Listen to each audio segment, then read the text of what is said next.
The morning sun shone bright over Seoul when the first alien ships appeared in Earth's sky. Commander Hyun-woo Kim was drinking his coffee in the Earth Defense Force headquarters when every alarm in the building started screaming. "Sir, we have a problem," called Lieutenant Sung-ho Park from his computer station. His face was pale as he stared at the screen, showing thousands of red dots surrounding Earth. Hyun-woo put down his coffee cup and walked quickly to the main display screen. What he saw made his heart skip a beat. 2,000 massive warships hung in space above Earth like dark clouds before a storm. Each ship was 3 times larger than anything humans had ever built. "How did they get so close without our sensors detecting them?" Hyun-woo asked. "They appeared all at once, sir, like they came out of nowhere," replied Lieutenant Park, Dr. Sujin. Park rushed into the command center carrying a stack of papers. She was the best alien expert on Earth, even though she had never actually seen real aliens before today. "Commander Kim, I have been studying the ship designs from our telescope data. These ships match no known human technology. The hull patterns and energy signatures are completely foreign," she said breathlessly. Captain Dong-ho Lee entered the room next, still wearing his flight suit. He had been testing Earth's newest starship when the aliens arrived. "Sir, my ship's sensors picked up their communication signals. They are broadcasting something on all frequencies," he reported. "Put it on the speakers," ordered Hyun-woo. A deep, harsh voice filled the command center. The words were translated by Earth's computers, but the meaning was crystal clear.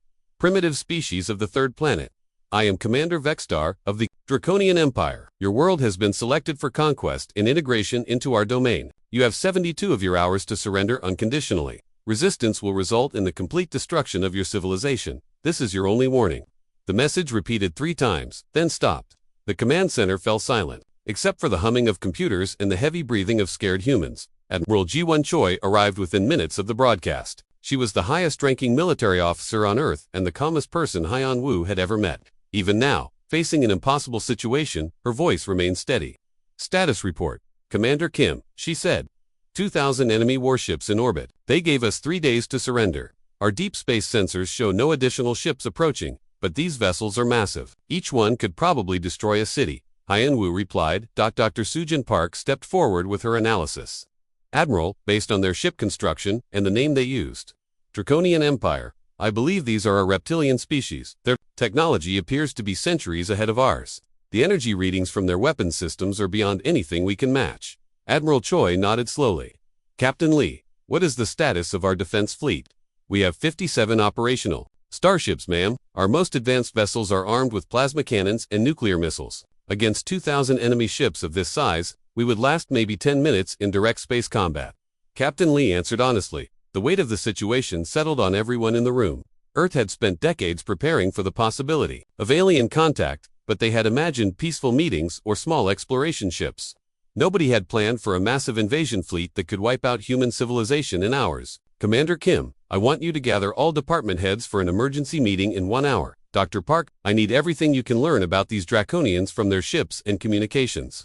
Captain Lee, get me detailed scans of their fleet positions and weapon systems." Admiral Choi ordered. As the others rushed to complete their tasks, Hyun-woo remained at the main display, studying the enemy fleet. The ships were arranged in perfect military formation around Earth. Their positioning showed they were experienced conquerors who knew exactly how to control a planet. But something bothered him about their formation.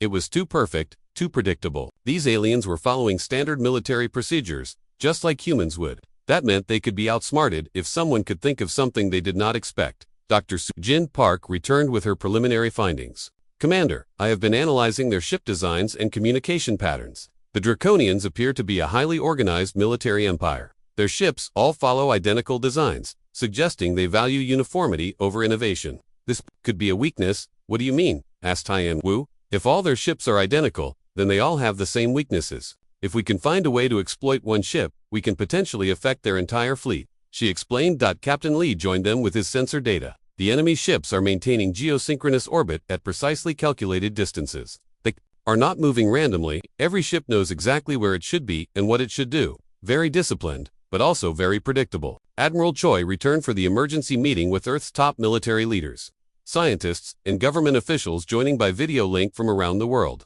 The faces on the screens showed fear, anger, and determination in equal measure. "Ladies and gentlemen, we face the greatest threat in human history. Surrender means the end of human independence forever. Fighting means we will probably all die.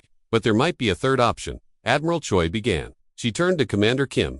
Hyanwu, share your thoughts with the group. Hyanwu took a deep breath. The Draconians expect us to either surrender or meet them in space combat. Both options end with human defeat. But what if we choose neither option? What if we let them come to us?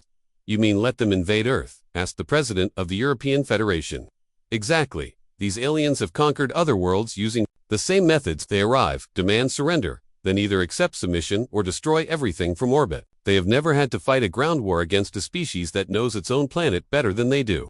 Dr. Sujin Park nodded enthusiastically. Commander Kim is right. The Draconians show all signs of being a space-based military force. They are used to fighting in the vacuum of space or on planets that surrender quickly. Earth's varied environments, weather patterns, and terrain could be advantages they have never faced before. You are talking about the biggest gamble in human history, said the Chinese premier. Yes, but it might be our only chance, replied Admiral Choi. If we can make them commit to a ground invasion, we can use every advantage Earth gives us. Our people know this planet. We know how to survive in jungles, deserts, mountains, and cities. We know how to hide, how to strike, and how to disappear. The vote was close, but humanity chose to gamble everything on one desperate plan. They would appear weak and unprepared, encouraging the Draconians to land their forces for what should be an easy conquest. That is, the meeting ended and preparations began. Commander Hyanwu Kim looked up at the alien fleet through the headquarters window. In 60 hours, either humanity would be free or extinct. The hunt was about to begin. The second day after the alien arrival, Lieutenant Sung Min Yoon crouched in the abandoned subway tunnels beneath Seoul. His special forces team had spent 18 hours preparing the underground networks for what was coming. Every tunnel, every maintenance shaft, every forgotten passage now served a deadly purpose. Team leader, the enemy ships are moving into landing formation, whispered Corporal Tae-Hyun Lim through his radio. Lim was positioned 3 kilometers away, with enough explosives to level a city block. Copy that. All units maintain radio silence until contact, Songmin replied. Above ground, the streets of Seoul appeared completely empty. Every civilian had been evacuated to underground shelters or moved to rural areas days ago, but the city was far from abandoned. Thousands of soldiers waited in hidden positions throughout the urban landscape. Commander Vexstar stood on the bridge of his flagship, studying the planet below through massive viewing screens. Earth looked peaceful and defenseless. No ships rose to meet his fleet. No energy shields protected the cities. No defensive satellites fired upon his vessels. Pathetic, he growled to his second-in-command. This species does not even attempt to resist. Begin landing operations immediately. The first wave of Draconian transports descended through Earth's atmosphere like falling meteors. Each transport carried 500 alien soldiers equipped with advanced plasma weapons and powered armor. They had conquered 17 worlds using these same tactics. Earth would be number 18. Engineer Myung Kong watched the enemy transports from her hidden position in a Seoul office building. She had designed the trap that was about to unfold. Every major city on Earth had been prepared the same way. The plan was simple but required perfect timing. Dr. Shin, are you seeing this? She spoke into her communicator. Dr. Hyjin. Shin monitored the landing from a military bunker 50 kilometers outside the city. Her quantum physics expertise had been crucial in developing the experimental weapons now hidden throughout Seoul. I count 40 transport ships landing in Sector 7. The electromagnetic pulse generators are charged and ready. Dr. Shin replied. The Draconian transports settled onto the empty streets of Seoul with thunderous roars. Massive landing ramps dropped down, and armored alien soldiers poured out. An assertive, they stood 3 meters tall with thick-scaled skin and glowing red eyes. Their weapons looked capable of melting through steel. Commander Vexstar's voice echoed from speakers on every transport ship. Humans of this city, you have one final chance. To surrender, emerge from your hiding places with your hands visible or face immediate termination. Nothing moved. The streets remained silent except for the wind blowing through empty buildings. Very well. Begin search and destroy operations. Leave no structure unchecked, Vexstar ordered. The Draconian soldiers spread out in perfect military formation. Their training was flawless, their equipment superior, their confidence absolute. They had never lost a ground battle in the history of their empire. Lieutenant Sung Min Yoon waited until the alien soldiers passed directly over his position. Through a hidden camera, he watched their heavy boots stomp across the subway entrance he was hiding beneath. Their armor was impressive, but it was designed for fighting other aliens, not for the trap Earth was about to spring. Now, he whispered into his radio. Every prepared position in Seoul activated simultaneously. The trap that engineer Myung Kong had designed began to unfold with deadly precision. The first surprise came from below. Hidden charges placed throughout the city's underground network detonated in sequence. Not enough explosives to destroy buildings, but enough to collapse streets and trap alien units in isolated pockets. Corporal Tae-Hyun Lim triggered the charges under the main Draconian landing zone. The street cracked open like an earthquake, swallowing 3 transport ships into the subway system below. "What is happening?" roared Commander Vexstar from his ship. Before his soldiers could respond, the second part of the trap activated. Dr. Haijin Shin's electromagnetic pulse generators sent invisible waves of energy through the city.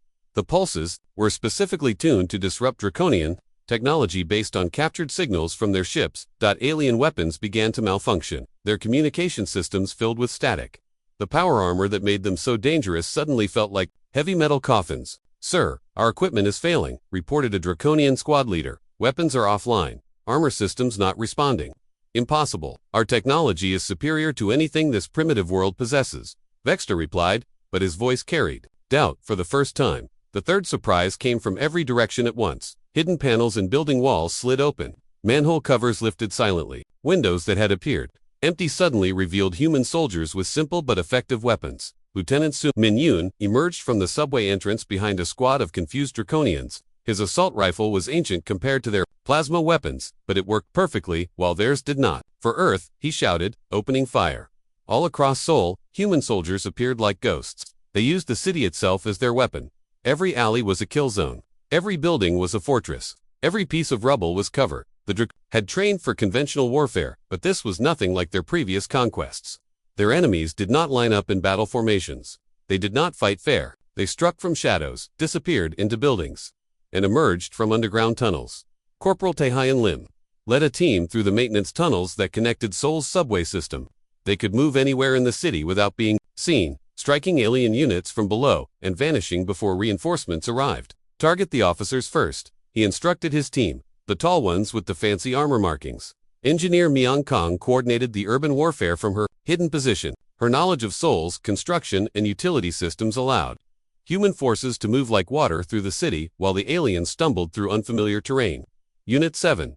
There are 12 enemies trapped in the shopping district. Unit 3 is moving to support through the old steam tunnels. She reported over the radio network. Dr. Haijin Shin monitored the electromagnetic disruption effects from her bunker. The Draconian technology was more vulnerable than expected. Their over-reliance on advanced systems became a critical weakness when those systems stopped working. "Commander Kim, the enemy is requesting support from their orbital ships. They are preparing to bombard the city," she reported. Commander Hyunwoo. Kim received the report at Earth Defense Force headquarters. The first phase of the plan was working, but now came the real test. "All units, initiate Phase 2. Show them why humans are dangerous when cornered," he ordered. Across Seoul, human soldiers began the deadliest game of hide-and-seek in galactic history. They knew every building, every tunnel, every rooftop. The Draconians knew nothing except that their perfect invasion had become a nightmare. In the command ship above, Commander Vexstar stared at the reports coming from the surface. In 6 hours of ground combat, he had lost more soldiers than in his previous 5 conquests combined. For the first time in Draconian military history, an invasion was failing. The hunt had begun, but the humans were not the prey.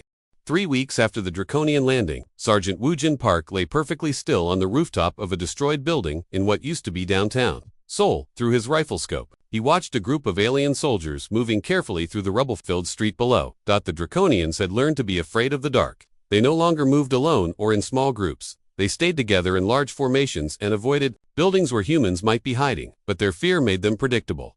Target acquired. Tall, one with the gold markings on his armor. "Looks like an officer," Woojin whispered into his radio. "Confirmed. Take the shot when ready," came the reply from Major Yoonhye Kim, who was coordinating sniper teams across the city from her hidden command post. Woojin steadied his breathing and squeezed the trigger.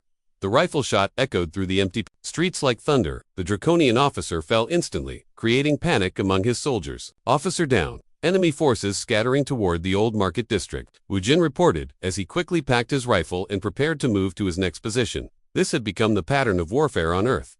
The aliens were stronger, better armed, and had superior technology when it worked. But humans had turned invisibility into an art form. They appeared, struck, and vanished like smoke. Major Yoonhye Kim studied the enemy communication signals from her underground bunker. Intelligence team had been intercepting Draconian messages for days, learning their language and understanding their growing desperation. "The enemy commander is requesting permission to withdraw from Seoul," she reported to Admiral Ji-won Choi during their daily briefing.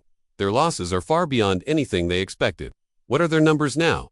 asked Admiral Choi. "From what we can determine, they started with 500,000 ground troops on Earth. We estimate they have lost at least 200,000 soldiers in 3 weeks," Major Kim replied.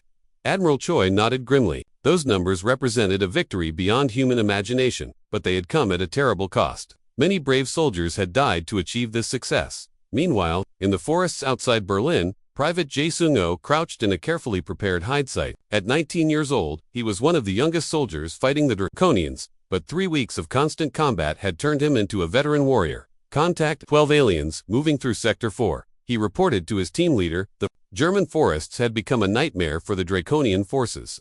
The thick trees blocked their aerial support, and the uneven terrain made their heavy weapons useless. Human soldiers could move through the forest like wild animals, while the aliens crashed through the underbrush like blind giants. JSON waited until the alien patrol passed directly below his tree position.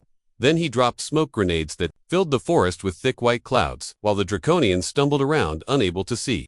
Human soldiers appeared from every direction. The battle lasted only minutes. When the smoke cleared, 12 more Draconian soldiers were dead, and the humans had vanished back into the forest like spirits. Similar scenes played out across every continent.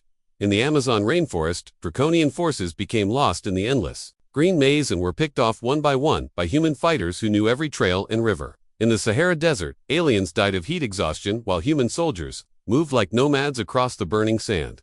The psychological effect on the Draconian military was devastating.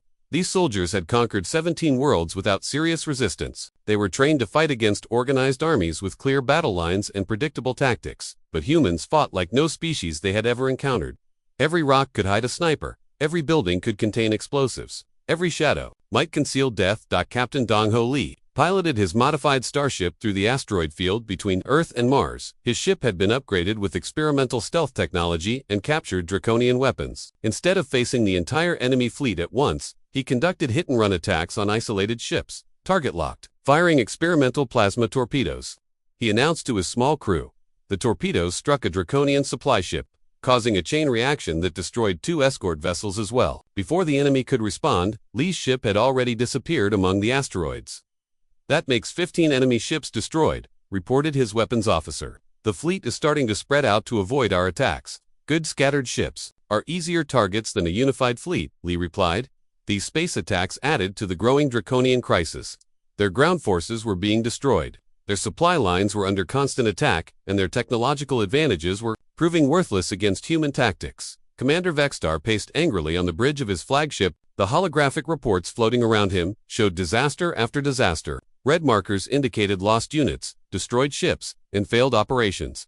How is this possible? He roared at his subordinates. These humans have inferior weapons, smaller numbers, and primitive technology, yet they are winning. Sir, their tactics are unlike anything in our military databases. They do not fight like civilized species. They use terrain, weather, and even wild animals as weapons, reported his intelligence officer. They hide underground like insects, strike from shadows like cowards, and disappear like ghosts. This is not warfare, it is terrorism, added his ground commander. But terrorism or not, it was working. The mighty Draconian Empire was losing its first ground war in history to a species that had barely reached the stars. News of the Earth. Battles began spreading to other worlds under Draconian control. For the first time, conquered species learned that the invincible empire could be defeated. Secret resistance movements started forming on planets that had been enslaved for decades. On the prison world of Kepler-4, for 2 alien slaves who had been mining crystals for the Empire began sabotaging equipment and attacking guards. They had heard whispers that somewhere in the galaxy, a species called humans was fighting back successfully. The ripple effects of Earth's resistance were beginning to shake the foundations of the entire Draconian Empire. Back on Earth, Lieutenant Sung Min-yoon emerged from a sewer tunnel in the ruins of Tokyo. His Special Forces team had just completed another successful mission, destroying a Draconian communication relay. Command, this is Ghost Team. Objective complete. Enemy communications in this sector are offline, he reported. Copy that, Ghost Team. Excellent work. All units, the enemy is requesting orbital bombardment support. Prepare for Phase 4 of the operation, came the reply from headquarters. The humans had been waiting for this moment. When the Draconians finally became desperate enough to start bombing Earth's cities from space, the real trap would be revealed. The hunt was about to enter its deadliest phase, and the aliens still did not understand what they were truly fighting against. Admiral Kung Suru stood in the hidden command center buried deep beneath the Rocky Mountains. Around him, dozens of screens showed the positions of every remaining Draconian ship in Earth's orbital space. After 6 months of grinding warfare, the moment humanity had been preparing for had finally arrived. Dr. Jang, what is the status of the weapon? he asked. Dr. Sun-Hee Jang looked up from her computer terminal where streams of data flowed across multiple monitors. Her team had been working non-stop for months, studying captured Draconian technology and searching for the weakness that could end this war. The resonance disruptor is ready. Admiral, we have identified the frequency that will disable their shield generators. Every Draconian ship uses the same standardized systems, which means one weapon can affect their entire fleet, she reported, and the ground assault teams. Admiral Ru asked. Colonel Juan Beek stepped forward with a detailed battle plan displayed on his tablet. His face showed the exhaustion of months spent coordinating resistance cells across 6 continents, but his eyes burned with determination. All units are in position. We have 15,000 fighters ready to emerge simultaneously from underground positions. The Draconians expect us to stay hidden and continue guerrilla attacks. They will not be prepared for a coordinated assault, he explained. Admiral Ru nodded. The plan was desperate and dangerous, but it was their best chance to end the war. The Draconians had lost over half their ground forces and 30% of their fleet, but they were far from defeated. If humanity could not achieve total victory soon, the aliens would call for reinforcements from their empire. Above ground, Commander Vexstar stood in his command chamber aboard the flagship, staring at reports that defied everything he understood about warfare. His military advisors surrounded him, all showing signs of the stress that had consumed the Draconian leadership. Sir, our ground forces report another 27 casualties today. The humans struck supply convoys in Africa, destroyed communication arrays in Asia, and eliminated an entire patrol unit in Europe, reported his intelligence officer. Impossible. How can primitives with simple weapons continue to defeat our superior forces? Vexstar growled. They know this planet in ways we cannot comprehend. They move through terrain that should be impassable. They strike from positions that should not exist. They disappear into environments where nothing should be able to survive, replied his ground commander. Vexstar turned to his tactical advisor. What do our war computers recommend? Complete orbital bombardment of all population centers. If we cannot defeat them on the ground, we must destroy the ground itself, came the cold reply. But before Vexstar could give the order, alarms began screaming throughout his ship. The bridge filled with red warning lights as his officers scrambled to understand what was happening. Sir, we are detecting massive energy buildups from multiple locations on the planet's surface, shouted his sensor operator. On Earth, Dr. Sun-Hee Jang pressed the activation button for humanity's most desperate gamble. Hidden installations across the planet began transmitting focused energy beams toward the Draconian fleet. The beams were invisible to the naked eye, but carried frequencies specifically designed to disrupt alien technology. Resonance disruptors firing. All installations reporting successful transmission, she announced. In space, the effect was immediate and devastating.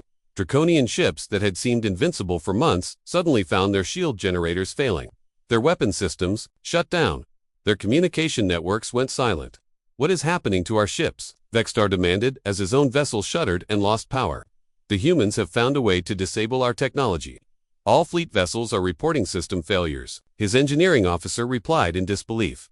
This was the moment Colonel Juhan Beek had been waiting for. Across Earth, hidden bunkers opened, and human soldiers poured out like ants from a disturbed nest. But these were not the small hit-and-run teams. The Draconians had grown accustomed to fighting. 15,000 of Earth's best warriors emerged simultaneously from underground positions with a single mission: capture every Draconian on the planet. Lieutenant Sung Min-yoon led his Special Forces team out of the Seoul subway system for the final assault. Instead of hiding in shadows, they moved in broad daylight with overwhelming numbers. The Draconian forces, confused by their failing technology and suddenly facing organized human armies, began surrendering for the first time in their military history. This is Ghost Team. Enemy forces in Sector 7 are laying down weapons. We have 43 prisoners, he reported. Similar reports came from every battlefield across Earth. Draconian soldiers who had seemed unstoppable for months were now helpless without their advanced equipment. Their plasma weapons would not fire. Their armor became heavy metal shells. Their communication systems remained silent. Private Jae Sung-ho, who had grown from a frightened teenager to a veteran warrior during the long campaign, found himself accepting the surrender of a Draconian unit that had terrorized the German forests for weeks. Your weapons, drop them, he ordered in broken Draconian language that Major Yoon-Hae Kim's intelligence team had taught him. The alien soldiers, confused and defeated, complied. They had never experienced military defeat before. The concept of surrender was foreign to their entire culture. Captain Dong-ho Lee received new orders as his stealth ship approached the disabled Draconian fleet. Instead of hit-and-run attacks, he was now leading boarding parties to capture enemy vessels. All ships, begin boarding operations. Capture enemy vessels intact. Repeat, we want prisoners, not corpses. He transmitted to the small fleet of human ships that had joined him. Within hours, The situation in Earth's orbital space had reversed completely. Human boarding parties swarmed over disabled Draconian ships, capturing crews who had no way to resist or escape.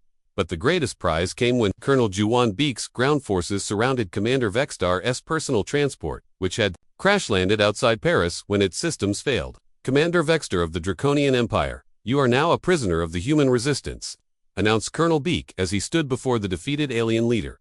Vextar stared at the human colonel, in complete bewilderment. In 600 years of Draconian military expansion, no enemy had ever captured a fleet commander alive. The concept was so impossible that their language did not even have words for it. How was all he could manage to say. Dr. Sujin Park, who had spent months studying Draconian psychology and culture, stepped forward to provide the answer that would soon shake the entire galaxy. We adapted, we learned, we survived, and we never stopped fighting, even when victory seemed impossible. That is what makes humans dangerous, she explained. The revelation that would terrify every aggressive species in the galaxy was simple. Humans did not just defend themselves, they turned every disadvantage into a weapon, and every defeat into a lesson. The mighty Draconian Empire had not just lost a battle, or even a war. They had been completely outthought and outfought by a species they had considered primitive. For the first time in galactic history, an entire invasion fleet had not just been defeated, but captured intact. Ambassador Young-Ho Seo stood before the Grand Assembly of the Galactic Council, surrounded by representatives from 47 different alien species. Behind him, Commander Vextar and 12 other captured Draconian officers waited in energy, restraints as living proof of humanity's impossible victory. The massive chamber fell silent as Young-Ho began to speak. He was the first human ever to address the galactic community, and his words would reshape the balance of power across the stars. Honored representatives, I am Young-Ho Seo, speaking for the planet Earth and the human species. 6 months ago, the Draconian Empire sent 2,000 warships to conquer our world. Today, every one of those ships belongs to humanity, and their crews are our prisoners. A wave of shocked whispers swept through the assembly. The crystal-based Nexari representative's body flashed bright blue, indicating extreme surprise. The gas-dwelling Thrum delegate's atmospheric suit filled with swirling purple clouds of disbelief. Impossible, declared the Valdorian Republic's ancient ambassador. The Draconian military has never been defeated. They have conquered 17 star systems without significant losses. Young-Ho gestured toward the captured Draconians. Perhaps you would like to ask Commander Vextar about that. Vextar stepped forward reluctantly. His once proud military bearing had been replaced by confusion and defeat. Speaking to the assembly was humiliating, but the humans had treated him with honor, despite his failure. The humans fight like no species in our databases, he said quietly.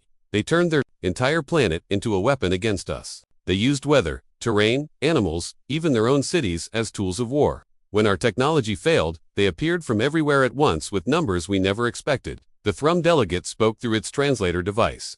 How many human warriors participated in this victory? Our estimates suggest they had fewer than 1 million active fighters across their entire planet, Vextar replied. They defeated 500,000 Draconian soldiers using inferior weapons and impossible tactics. General Minho Cha entered the assembly chamber carrying data tablets containing detailed battle reports. His presence caused another stir among the alien representatives. Word had already spread about the human military advisor who was teaching other species how to fight back against oppression. General Cha, please share your assessment of human military capabilities, requested the Nexari representative. Humans do not fight to win battles, General Che explained. We fight to survive. This means we will use any method, any tool, any advantage available. We adapt faster than our enemies can respond. We learn from every defeat and turn every weakness into strength. As if to prove his point, reports began arriving at the assembly about events happening across the galaxy. The news was shocking and unprecedented. On Kepler 4 for 2b, the mining slaves who had heard whispers about Earth's victory had organized a full rebellion. Using tactics transmitted by human volunteers, they had captured their Draconian overseers and seized control of the crystal mines on Proxima Centauri. The aquatic delphine species had risen against their Draconian occupiers, human advisors teaching underwater. Guerrilla warfare had helped them destroy the alien administrative centers from below. President Hye-Won-jung received these reports in the Earth's government headquarters, which had been rebuilt and expanded to handle humanity's new role in galactic affairs. Her first address to the galaxy 6 months ago had been a declaration of human capability. Now she prepared to deliver a message that would change everything. Connect me to all major galactic communication networks, she instructed her staff. Within minutes, her image appeared on screens across dozens of star systems. Billions of beings stopped their activities to listen to the human leader whose species had achieved the impossible. People of the galaxy, I am Hye-Won-jung, President of Earth. 6 months ago, we stood alone against the greatest military force in known space. Today, we stand with 17 liberated worlds and offer our hand to any species seeking freedom from oppression. The response was immediate and overwhelming. Communication requests flooded Earth's networks from enslaved populations. Across the galaxy, species that had lived under Draconian rule for decades suddenly saw hope for the first time, but the most surprising response came from the Draconian Empire itself. Admiral Krovik, the supreme military commander of their forces, requested direct negotiation with Earth's leadership. Admiral Ji-1 Choi accepted the meeting aboard a neutral space station. The sight of the defeated Draconian admiral asking for terms rather than demanding surrender marked a historic moment. Admiral Choi, we wish to discuss the return of our captured personnel and ships. Admiral Krovik began. Those personnel and ships will be returned when the Draconian Empire withdraws from all occupied worlds and agrees to non-aggression treaties with their former subjects. Admiral Choi replied calmly, "You ask us to abandon our entire territorial expansion. This would cripple our civilization," Krovik protested. "Your civilization expanded by conquering others. Perhaps it is time to learn how to grow through cooperation instead of domination." Admiral Choi suggested. The negotiations lasted for weeks, but the outcome was inevitable. The Draconian Empire, faced with rebellions on multiple worlds and the threat of human intervention, agreed to the liberation of all conquered territories. Captain Dong-Ho Lee led the first joint human-alien fleet to monitor the Draconian withdrawal from occupied systems. His ship, now equipped with captured alien technology, served as proof that humans could adapt and improve any tool they encountered. "This is Captain Lee to all Liberation Forces. The Draconian fleet is withdrawing from Proxima Centauri C. Delphine, people are free," he announced across the communication network. Similar announcements followed from 17 different star systems over the following months. Each liberated world became a potential ally for Earth's and a testament to human military effectiveness. The establishment of the Terran Protection Alliance marked the end of the old Galactic Order. Humanity, despite being newcomers to the galactic community, became the central force around which resistance to aggression organized. Dr. Sujin Park, now serving as Earth's chief xenobiologist and cultural advisor, worked with representatives from dozens of species to create new forms of cooperation. Her studies of alien psychology helped forge alliances that would have been impossible under the old system of fear and domination. "We have learned that every species has unique strengths," she reported to the Alliance Council. "Humans excel at adaptation and survival, but other species contribute equally valuable capabilities. Together, we are stronger than any empire built on conquest." The final shock to the galaxy came when several Draconian worlds requested to join the Terran Protection Alliance. Citizens of the Empire, inspired by the concept of cooperation over domination, began overthrowing their own military government. Commander Vexstar, now serving as a liaison between reformed Draconian territories and the Alliance, reflected on the transformation he had witnessed. "I came to Earth expecting to add another conquered world to our empire," he told Ambassador Young Ho Seo during one of their regular meetings. "Instead, I learned that true strength comes not from superior weapons, but from the willingness to never surrender and the wisdom to turn any situation into an advantage." The disappearance of the Draconian fleet from Earth had indeed shocked the galaxy, but not in the way anyone expected. Instead of adding to an empire of conquest, it had sparked a revolution of cooperation that spread across the stars. Humanity had not just survived their first contact with galactic civilization, they had fundamentally changed what galactic civilization could become.